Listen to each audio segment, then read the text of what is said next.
neyanza nnyo omulabi wa BBS Terefina mu kaseera kano nga tutandika 2024 nga tuvudde mu 2023 abavubuka bayise mu kusomoozebwa okw'amaanyi naddala mu nteekateeka za gavumenti okulaba nga bazifunamu nga batandika n'enteekateeka ya YLP ne badda mu myoga bwe batyo ne bayingira mu PDM oba eyitibwa Parishing Development Model.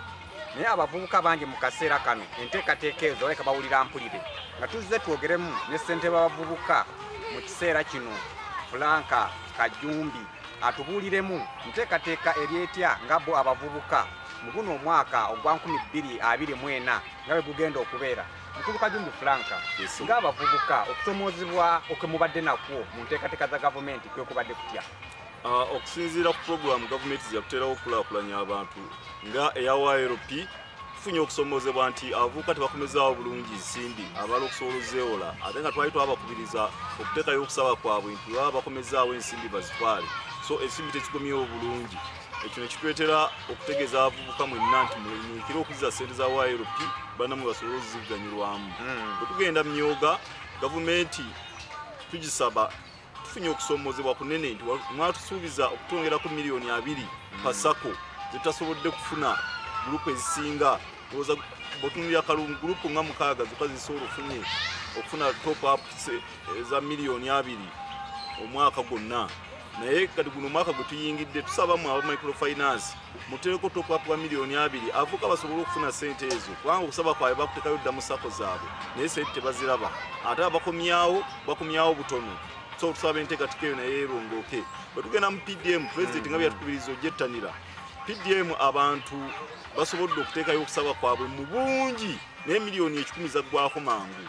Kati balowooza nti guno omwaka gunaggweera kuba nabo bafunye ssente ezo ze baasaba oludde eziri mu pendinga naye tebazifunye. Kati omwaka gutuyingidde ogwa 2024 tusaba mu January ono yennyini gavumenti mutteereko ssente endala ku parishes avuga baffe n'abantu abalala abakulu basobole ozeewola kubanga enteekateeka ya seasons gye baagala okutambula nayo mu byobulunzi n'obulimi.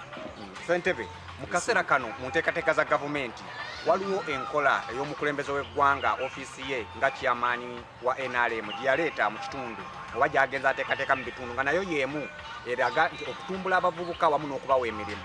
Enteekateeka eyo eya national chairman eryetya mu disitulikiti Kalungu era abavubuka mu kitundu kino bagyemirimu bati?